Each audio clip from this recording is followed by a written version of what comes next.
Hello friends, welcome to engineers pride. Last video में हमने ये देखा कि वो कौन से तीन लॉस थे जो हमने पहली बार 11th और 12th की केमिस्ट्री में पढ़ा था, और उन लॉस को कैसे अभी हम समझ रहे हैं, मतलब किस तरीके से हमारे लिए क्वेश्चंस आते हैं। हमारे क्वेश्चंस ऑब्जेक्टिव बेस्ड है, तो ऑब्जेक्टिव में इन लॉस को कैसे पूछे जाता है ये भी हमने लास्ट वीडियो में समझ लिया। तो चलिए अब हम एक स्टेप आगे बढ़ते हैं। अब हम बात करते हैं इक्विलिब्रियम की। क्यों? क्योंकि कोई भी एनर्जी का ट्रांसफर हो, चाहे वो थर्मल फॉर्म में हो, मैकेनिकल फॉर्म में हो, केमिकल फॉर्म में हो, तीनों के तीनों ये एनर्जी का ट्रांसफर क्यों हो रहे हैं? ताकि हम इक्विलिब्रियम कंडीशन अटेन कर सके। इससे पहले हम समझते हैं इक्विलिब्रियम क्या चीज है।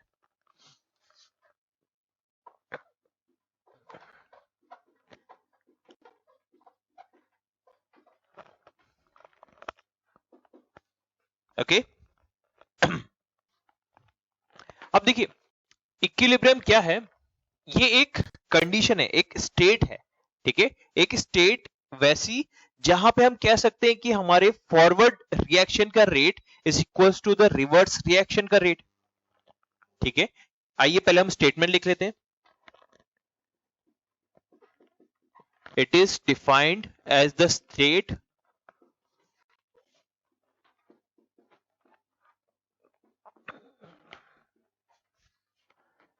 at which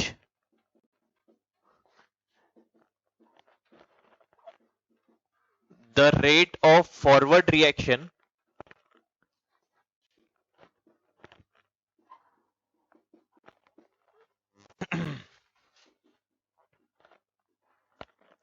is equals to the rate of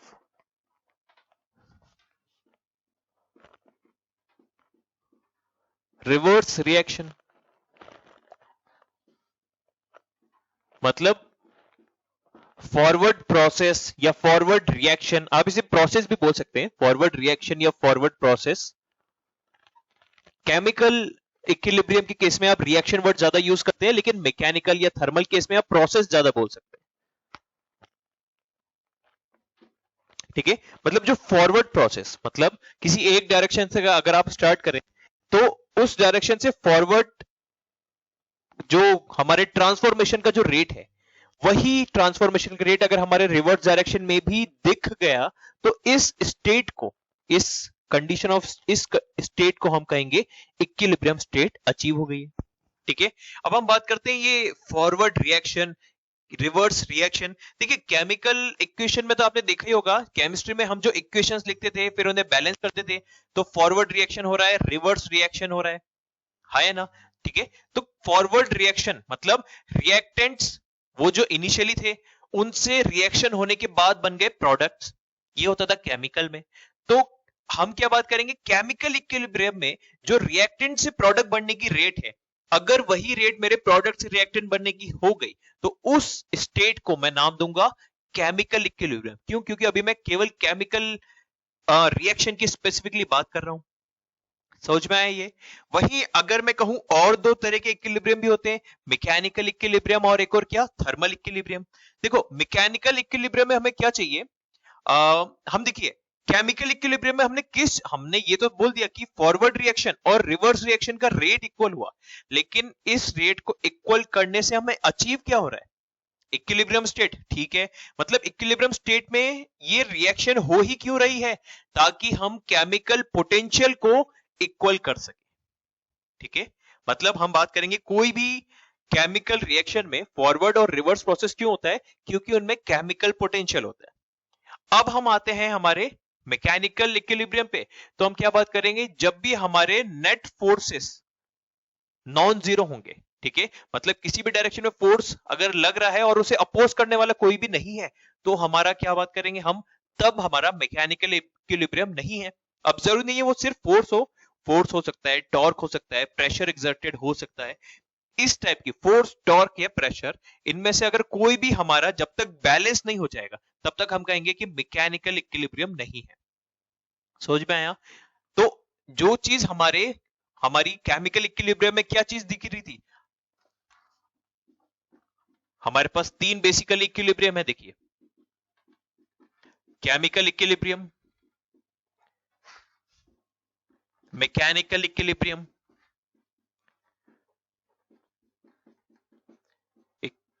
equilibrium और थर्मल इक्विलिब्रियम।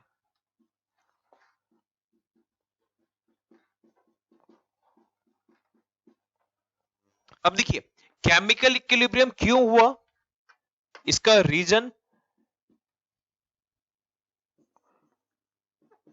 इसको हम ऐसे लिख देते हैं,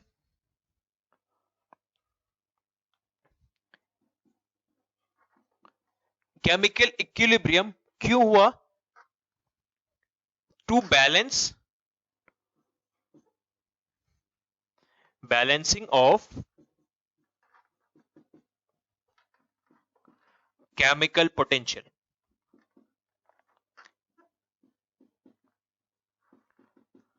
केमिकल पोटेंशियल अब बैलेंस हो चुका है, इसलिए केमिकल इक्विलिब्रियम रीच हो गया। मैकेनिकल इक्विलिब्रियम क्यों हुआ, ड्यू टू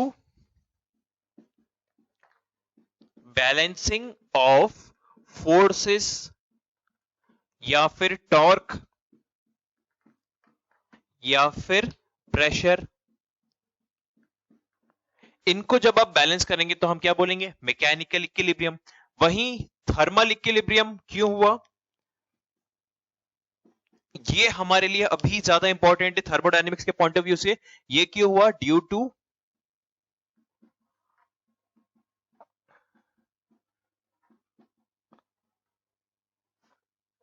ऐसे लिख लीजिए, due to no temperature difference. अगर हमें टेम्परेचर डिफरेंस नहीं मिलेगा तो हम क्या बोलेंगे, थर्मल इक्विलिब्रियम अचीव हो गया। ठीक है, due to no temperature difference.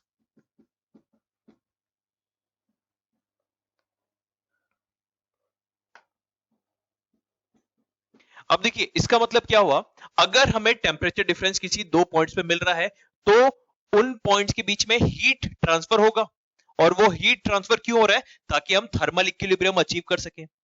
अब समझ में आया। अब आइए हमारे मैकेनिकल की तरफ। मतलब अगर हमें अनबैलेंस फोर्सेस मिल रहे हैं तो हमारी बॉडी मूव करेगी, क्यों, सो दैट मैकेनिकल इक्विलिब्रियम हमारा अटेन हो सके। वहीं अगर मैं ये कहूं कि मेरे को दो कंपाउंड्स में, ठीक है, जो आपस में रिएक्ट कर रहे हैं, उनके बीच में अगर केमिकल पोटेंशियल मिल रहा है तो वो रिएक्ट करने लग जाएंगे, और उनके बीच में जो रिएक्शन होगा वो क्यों हो रहा है, so that they can attain chemical equilibrium. ठीक है, तो हम केमिकल पोटेंशियल होता है इसलिए हम रिएक्शन हो रहा है, और रिएक्शन हो रहा है so that chemical equilibrium reach कर सकें। अनबैलेंस फोर्सेस या टॉर्क या प्रेशर होते हैं, इसीलिए हमारा बॉडी, एक ऑब्जेक्ट मूव करता है, चाहे वो डिफॉर्म होकर मूव करे या अपनी पोजीशन से मूव करे, तो वो मूव करता है so that mechanical equilibrium reach हो सके। और मैकेनिकल इक्विलिब्रियम वैसे रीच होने का मतलब कि इस तरीके से मूव करे so that unbalance forces, torque या प्रेशर जीरो हो जाए। समझ में आया। वैसे ही हम बात करेंगे कि हमारे में दो बॉडी में टेम्परेचर डिफरेंस था, इसीलिए उनमें हीट ट्रांसफर हुआ, और उस हीट ट्रांसफर होने की वजह से after some time chemical equilibrium reach हो जाए, इसीलिए हीट ट्रांसफर हो रहा है। ओके, तो अगर टेम्परेचर डिफरेंस ही नहीं होता तो हमारा हीट ट्रांसफर ही नहीं होता, और अगर हीट ट्रांसफर नहीं हो रहा है, टेम्परेचर डिफरेंस ही नहीं है, टेम्परेचर डिफरेंस नहीं है मतलब क्या, दो बॉडी सेम टेम्परेचर, मतलब they are in thermal equilibrium. बड़ा सिंपल सी चीज है, समझ में आया।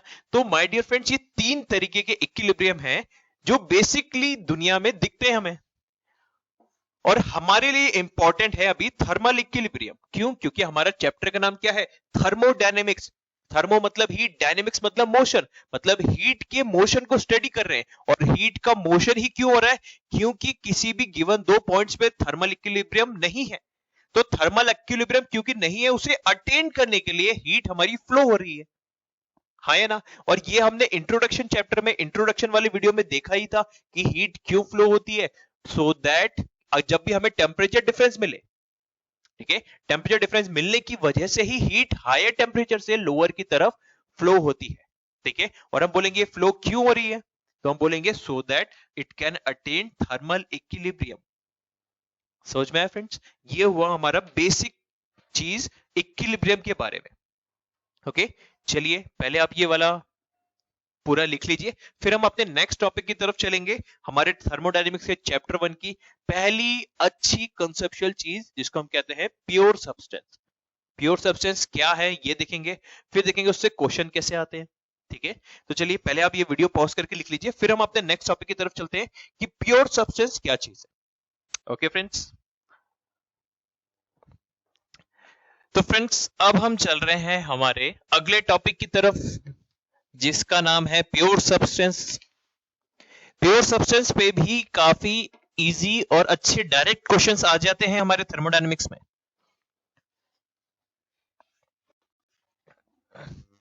देखो थर्मोडायनेमिक्स में क्या कर रहे हैं हम, बेसिकली थ्योरी समझ रहे हैं कि हीट और हीट से रिलेटेड, हीट के फ्लो से रिलेटेड जितना भी थ्योरी है दुनिया में, पहले हम वो समझते हैं थर्मोडायनेमिक्स में। उनका जो एप्लीकेशन है, उनके एप्लीकेशन सब्जेक्ट्स हैं आरएसी, आईसी, पावर प्लांट, ये सारे।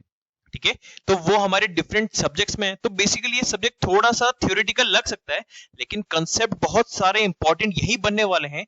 अगर थर्मो आपका वीक रह गया तो chances are RAC, IC, power plant के भी कुछ कुछ टॉपिक्स वीक रह जाएंगे जो डायरेक्टली थर्मोडायनेमिक्स पे ही डिपेंडेंट है। ओके, तो चलिए अब हम चलते हैं हमारे नेक्स्ट टॉपिक की तरफ, जिसको हम कहेंगे pure substance.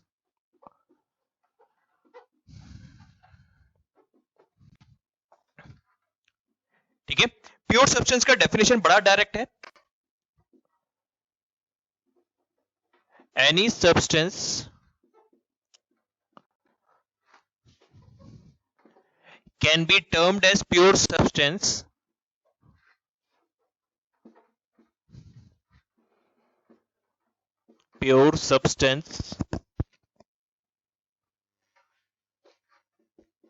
if it is homogeneous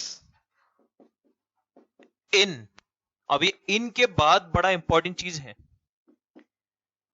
in chemical composition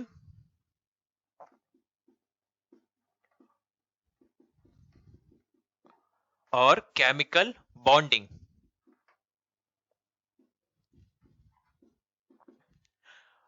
कोई भी सब्सटेंस, उसको हम प्योर सब्सटेंस कह देंगे अगर वो होमोजेनस है केमिकल कंपोजिशन में और केमिकल बॉन्डिंग में। अगर इन दोनों चीजों में होमोजेनस है तो वो गिवन सब्सटेंस या given mixture is known as pure substance.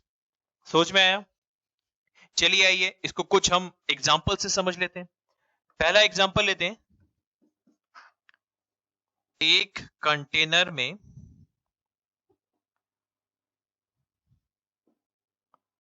यहां पे तो है वाटर,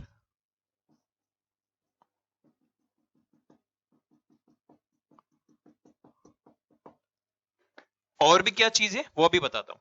चलिए यहां पे लिख ही देते हैं, और इसमें आइस के क्यूब्स ऐसे तैर रहे हैं। ठीक है, ये आइस क्यूब्स हैं। ठीक है, अब दूसरा एग्जांपल लेते हैं हम, एक कंटेनर हुआ। ठीक है,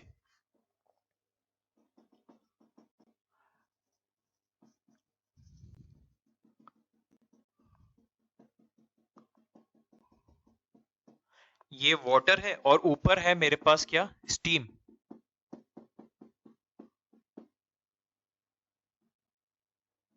स्टीम मतलब क्या हुआ, वाटर वेपर। ठीक है, तीसरा केस लेता हूं,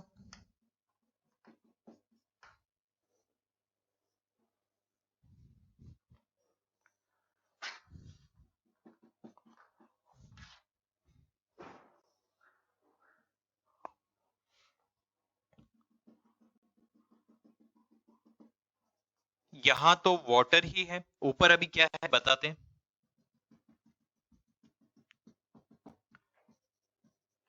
नीचे दोनों ही केस में है वाटर, यहां पे ऊपर एक गैस है, कौन सी, H2 और O2। ठीक है, हाइड्रोजन और ऑक्सीजन इस फॉर्म में, और यहां पे H2 प्लस एक अकेला मॉलिक्यूल है ऑक्सीजन का, यहां पे ये गैस है। ठीक है, ये है वाटर। अब इन चारों केस में हम बताते हैं कौन सा प्योर सब्सटेंस है, कौन सा प्योर सब्सटेंस नहीं है। हमने कहा कि कोई भी चीज प्योर सब्सटेंस तब होगी जब वो होमोजेनस होगी इन ये दोनों पॉइंट्स, केमिकल कंपोजिशन और केमिकल बॉन्डिंग। ठीक है, तो हम एक एक पॉइंट को चेक करते हैं। ए पॉइंट का मतलब कंपोजिशन वाला पॉइंट, बी मतलब बॉन्डिंग वाला पॉइंट। ठीक है, हर एक में देखते हैं कंपोजिशन होमोजेनस है या बॉन्डिंग होमोजेनस है, कोई एक होमोजीनस है या दोनों के दोनों होमोजीनस है। ठीक है, तो आइए देखिए वाटर का, अभी हम क्या करते हैं, पहले इसमें केमिकल फॉर्मूला क्या होता है वाटर का, H2O। आइस क्यूब्स का भी क्या होता है, H2O। तो दोनों का केमिकल कंपोजिशन तो होमोजीनस है। यस, होमोजीनस का मतलब क्या होता है, एक ही प्रकार के, सिमिलर टाइप। हेट्रोजीनस उसका अपोजिट होता है, डिफरेंट डिफरेंट टाइप्स के। समझ में आया? ठीक है, तो दोनों का केमिकल कंपोजिशन तो सेम। ठीक है, केमिकल बॉन्डिंग, दो हाइड्रोजन एक ऑक्सीजन के साथ बॉन्ड बना रहे हैं। आइस क्यूब में भी दो हाइड्रोजन एक के साथ बॉन्ड बना रहे हैं। इसका मतलब क्या हुआ कि केमिकल बॉन्डिंग भी होमोजीनस हुई। तो हम क्या बोलेंगे, यस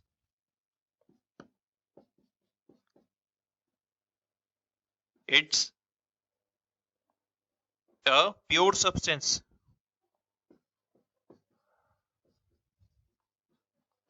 समझ में आ गया? चलिए ठीक है, ये तो हमारा इजी था।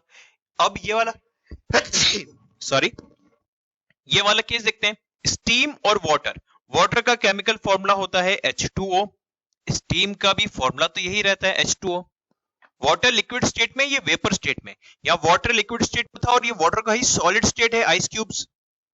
हाँ या ना? ठीक है, तो केमिकल कंपोजिशन दोनों का सेम है। केमिकल बॉन्डिंग भी, हाइड्रोजन के दो ऑक्सीजन का एक आपस में बॉन्ड बना रहे हैं, हाइड्रोजन के दो ऑक्सीजन का एक उसी तरीके से बॉन्ड बना रहे हैं जैसे वाटर में था। कंपोजिशन सेम, बॉन्डिंग सेम, तो हम क्या कहेंगे यहां पे भी, yes it's a pure substance.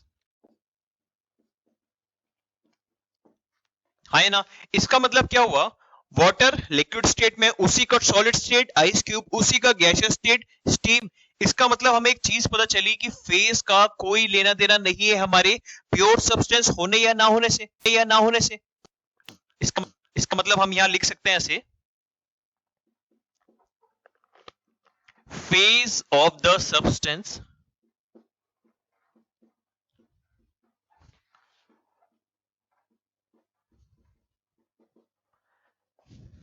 has nothing to do with। तीसरा एग्जांपल देखते हैं, इसमें क्या है, वाटर H2O, यहां पे H2 और O2 गैस है। ठीक है, chemical composition, chemical composition hydrogen के दो हाइड्रोजन के दो, ऑक्सीजन का एक, ऑक्सीजन के दो, तो केमिकल कंपोजिशन ही सेम नहीं है। केमिकल बॉन्डिंग, दो हाइड्रोजन के ऑक्सीजन के साथ बॉन्ड बना रहे हैं, यहाँ दो हाइड्रोजन आपस में और दो ऑक्सीजन आपस में, तो केमिकल बॉन्डिंग भी सेम नहीं है, मतलब इनका बॉन्ड भी डिफरेंट तरीके का है, तो ये हमारा प्योर सब्सटेंस नहीं है। No it's not a pure substance.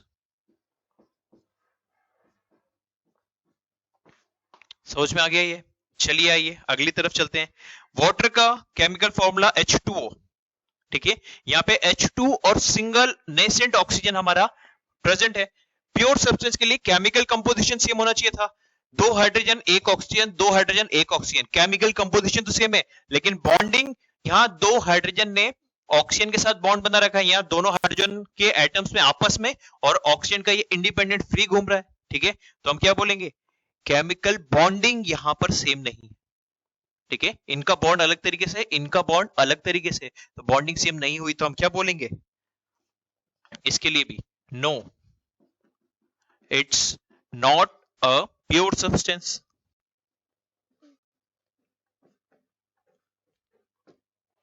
समझ में आ गए फ्रेंड्स? ठीक है, तो ये हमारे बेसिक चार चीजें हुई जिन पे हमने प्योर सब्सटेंस फाइंड आउट करे। अब आप क्या कीजिएगा, अपने फर्स्ट चैप्टर जहां पे हम बेसिक्स ऑफ थर्मोडायनेमिक्स की बात कर रहे हैं, बेसिक कॉन्सेप्ट्स की बात कर रहे हैं, वहां पे जाके प्योर सब्सटेंस के कोई ना कोई क्वेश्चंस आपको मिल ही जाएंगे लगभग हर एग्जाम्स में। गेट हुआ, इंजीनियरिंग सर्विस हुआ, IAS, IFS या स्टेट के कोई भी और एग्जाम, उन एग्जाम्स में जरा देखिएगा प्योर सब्सटेंस के क्या क्या एग्जाम्पल दे रखे हैं, और वहां पे अब आप पहचान पाते हैं या नहीं कि प्योर सब्सटेंस फलाना चीज प्योर सब्सटेंस है या नहीं। ओके फ्रेंड्स, समझ में आया? तो चलिए, ये तो था हमारा प्योर सब्सटेंस का टॉपिक। अब अगले वीडियो में हम हमारे नेक्स्ट स्टेप की तरफ चलते हैं थर्मोडायनेमिक्स में, जहां पे हम ये डिफाइन करेंगे कि एक सिस्टम में प्रॉपर्टीज क्या होती है, प्रॉपर्टी ऑफ अ सिस्टम को डिफाइन करना चाहेंगे। ठीक है, तो चलिए, वीडियो अच्छा लगा तो वीडियो को लाइक कीजिए, चैनल को सब्सक्राइब कीजिए। आपके फ्रेंड्स जिनका थर्मोडायनेमिक्स वीक है या थर्मोडायनेमिक्स में उन्हें डाउट हो, उन्हें ये वीडियो शेयर करना ना भूलें। एंड चैनल को सब्सक्राइब जरूर कीजिए ताकि आपको नोटिफिकेशंस मिलते रहें। बेल आइकन पे क्लिक कीजिए एंड वीडियो को लाइक जरूर कीजिए। आप जितने वीडियोस को लाइक करते हैं हमारा मोटिवेशन उतना बढ़ता है, उतने ही प्रोडक्टिव हम वीडियो बना पाते हैं। ओके फ्रेंड्स, तो आई होप आप सभी को ये कॉन्सेप्ट समझ में आया हो। कोई भी डाउट हो तो कमेंट कर सकते हैं अपना डाउट, हम उसे एज सुन एज पॉसिबल उसे रिप्लाई करेंगे। Okay, thank you and have a nice day.